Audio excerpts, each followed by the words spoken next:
Seja convosco. Proclamação do Evangelho de Jesus Cristo segundo Mateus.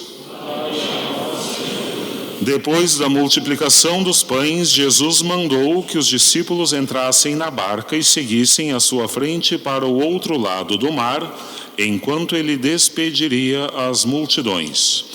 Depois de despedi-las, Jesus subiu ao monte para orar a sós. A noite chegou e Jesus continuava ali, sozinho. A barca, porém, já longe da terra, era agitada pelas ondas, pois o vento era contrário. Pelas 3 horas da manhã, Jesus veio até os discípulos andando sobre o mar. Quando os discípulos o avistaram andando sobre o mar, ficaram apavorados e disseram: "É um fantasma!" E gritaram de medo. Jesus, porém, logo lhes disse: "Coragem, sou eu, não tenhais medo." Então Pedro lhe disse: "Senhor, se és tu, manda-me ir ao teu encontro caminhando sobre a água." E Jesus respondeu: "Vem." Pedro desceu da barca e começou a andar sobre a água em direção a Jesus. Mas quando sentiu o vento, ficou com medo e, começando a afundar, gritou: "Senhor, salva-me!" Jesus logo estendeu a mão, segurou Pedro e lhe disse: "Homem fraco na fé, por que duvidaste?" Assim que subiram no barco, o vento se acalmou. Os que estavam no barco prostraram-se diante dele, dizendo: "Verdadeiramente, Tu és o Filho de Deus." Palavra da salvação. Glória a vós, Senhor. Podeis sentar, meus amados, por alguns instantes, por caridade. O Evangelho de hoje nos traz um verdadeiro resumo do que é a história da Igreja. No domingo passado, o 18º domingo do tempo comum, estava previsto para o Evangelho a cena da multiplicação dos pães, mas nós não ouvimos este Evangelho porque o domingo coincidiu com o dia 6 de agosto, dia da transfiguração do Senhor. Então ouvimos o Evangelho da transfiguração. Por isso está muito bem colocado um pequeno resumo antes do primeiro versículo do Evangelho, depois da multiplicação dos pães. E aí segue a cena própria do Evangelho de hoje. E por que é o Evangelho de hoje o resumo da história da Igreja? Porque tendo deixado o pão eucarístico, prefigurado na multiplicação dos pães, instituído depois na Quinta-feira Santa, inaugurado pelo sacrifício redentor da Santa Cruz, tendo deixado o pão eucarístico para alimentar a humanidade enquanto peregrina nas estradas deste mundo rumo ao céu, nosso Senhor sobe ao monte para diuturnamente rezar pelos seus junto do Pai. Ele que é o nosso eterno intercessor.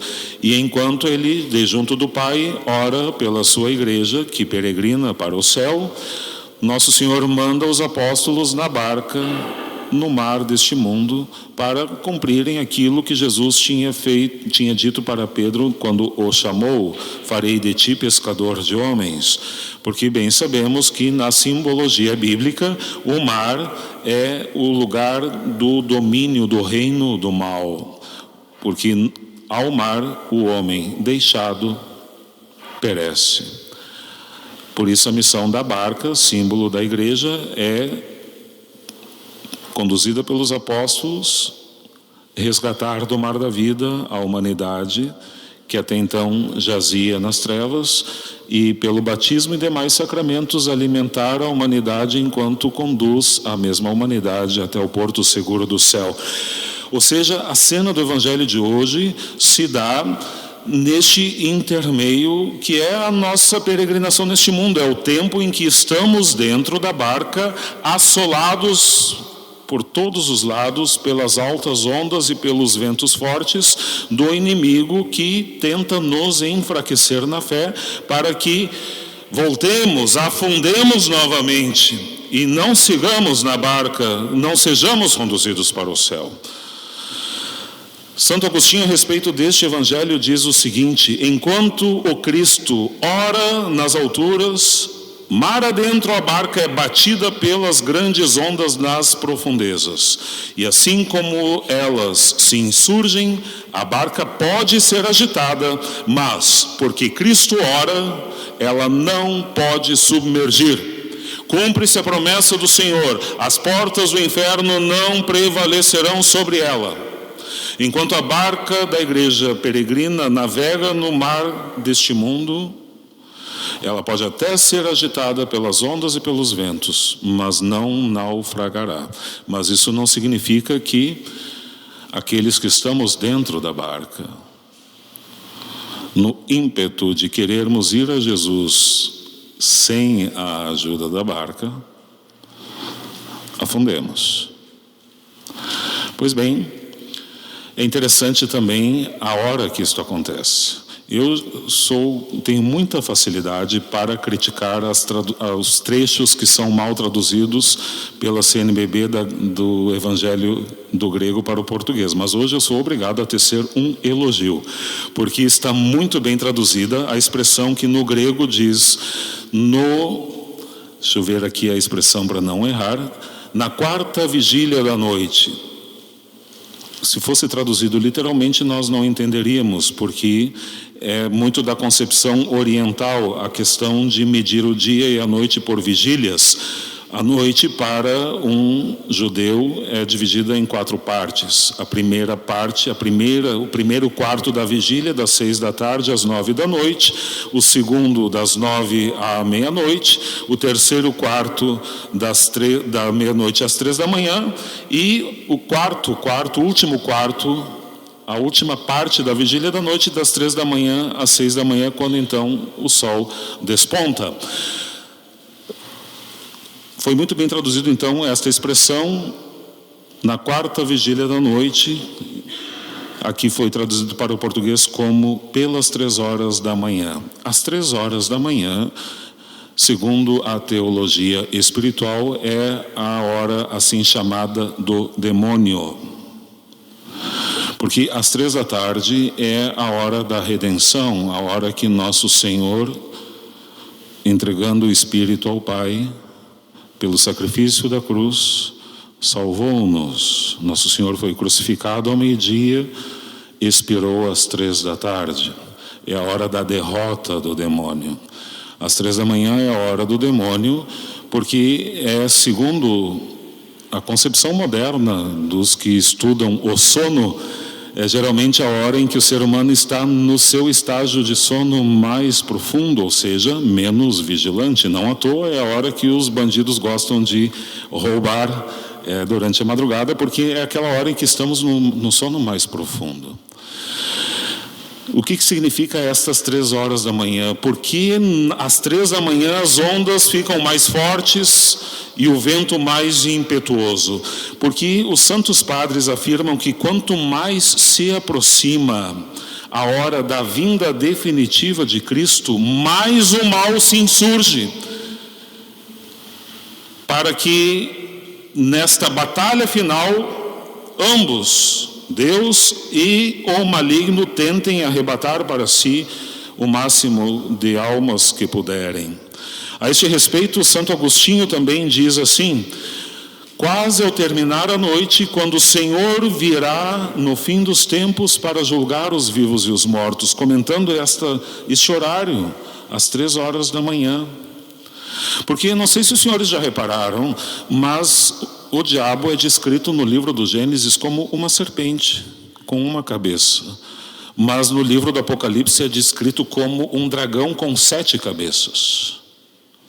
Quanto mais se aproxima a vinda do Senhor, mais também cresce o domínio do maligno sobre o mundo. Por isso Jesus diz: o meu reino não é deste mundo. E o demônio diz ao tentar Jesus: dar-te-ei todos os meus reinos, se prostrado me adorares. Meus amados, não estou aqui querendo fazer uma chamada teologia do cagaço, nem meter medo em ninguém. Mas fato é que é preciso que nos demos conta de que nós vivemos, enquanto peregrinamos aqui, uma batalha espiritual. Vivemos uma batalha espiritual. e os ingênuos perecerão. Essa semana eu assisti um filme espetacular. Quando for lançado no Brasil, não deixem de ver, porque é o melhor filme sobre a ação do demônio que eu já vi. Não tem nenhuma frase que esteja errada do ponto de vista teológico. É um filme chamado Nefarious, onde o demônio possuiu um homem que está condenado à morte, autor de vários assassinatos, e ele dialoga com um psiquiatra ateu que está ali para dar um laudo se o homem é louco ou se faz de louco, se merece ser morto pela pena de morte ou só a prisão perpétua. E lá pelas tantas, no diálogo do psiquiatra com o demônio diz para ele: eu ganhei o primeiro round. E o psiquiatra diz: eu nem sabia que nós estávamos lutando. E o demônio diz: é por isso que tu já saiu perdendo. Se nós não nos dermos conta de que estamos numa batalha espiritual, já saímos perdendo. Enquanto nos encaminhamos rumo ao porto seguro do céu, o inimigo tentará de todas as formas nos enfraquecer na fé. Porque, não podendo ferir Deus, esse é um outro diálogo muito bonito do filme. O demônio diz para o psiquiatra: nós não podemos atingir o Criador, e é por isso que atacamos aqueles que Ele ama, porque assim conseguem feri-lo. Enquanto nos encaminhamos para junto de Deus, o inimigo tentará de todas as formas nos enfraquecer na fé. Porque a vocação última da nossa vida está expressa nestas palavras de Pedro: manda-me ir até onde tu estás. É o nosso chamado para o céu. Mas enquanto para lá nos encaminhamos, aquilo que está ao alcance do inimigo é enfraquecer-nos na fé, porque esse é o grande milagre do Evangelho de hoje. O milagre maior não é Jesus andar sobre as águas, o milagre maior não é Pedro andar sobre as águas. O milagre maior é o dom da fé, que nos dá a força, a coragem, a confiança necessárias para que caminhemos sobre as águas, ou seja, para que estejamos acima do mal, para que não nos deixemos afetar pelo mal.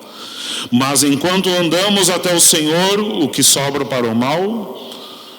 Fazer aumentar o furor das ondas, fazer aumentar a força dos ventos, para que desviemos o olhar de Cristo e, pondo atenção nos males que nos assolam,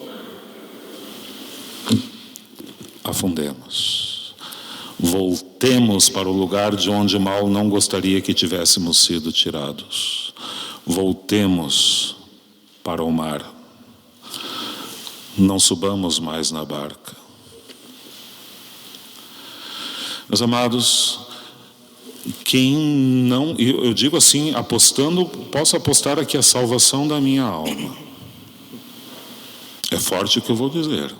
Aposto a salvação da minha alma. Quem não sente o furor das ondas e os ventos impetuosos é porque não leva a vida espiritual a sério. Pode até frequentar a igreja, ir na missa, contribuir com dízimo, rezar o terço, fazer sei lá mais o quê. Mas se não sente o inimigo tentando afastar-lhe de Deus, não está levando a vida espiritual a sério. Não leva o Evangelho a sério. Não tenta viver o Evangelho. Quem vive a vida cristã numa boa, pois o diabo está dando gargalhadas. É que nem um padrezinho do filme que aparece, um padre que não acredita num demônio. O demônio, quando vê o padre, fica todo louco. O que tu estás fazendo aqui? Ninguém te chamou. E quando o padre começa a dizer: não, mas isso é coisa da psicologia, é uma construção social, não sei o quê, o demônio ri e diz: estou começando a gostar de ti. Agora, se quisermos levar a vida espiritual a sério, sentiremos o vento contrário e as ondas fortes. E pode acontecer, comigo tantas vezes já aconteceu, que a fé se enfraqueça e comecemos a afundar. E quando isto acontecer, meus amados, não tenhamos a falta de humildade. Não tenhamos vergonha. Clamemos como Pedro: Senhor, salva-me. O Senhor nos estenderá a mão. Por mais escura que seja a noite, sempre há de brilhar no céu, no meio dessa escuridão, aquela que tem um título tão bonito: Stella Maris, a estrela do mar. Aquela que na escuridão, quando não temos nenhum horizonte à vista, brilha nos apontando o caminho do céu. Em meio às dificuldades, em meio aos sofrimentos, em meio ao enfraquecimento da fé, dirijamos os olhos para a estrela do mar e supliquemos: salva-me, Senhor, valha-me, Nossa Senhora. Seremos salvos. Amém.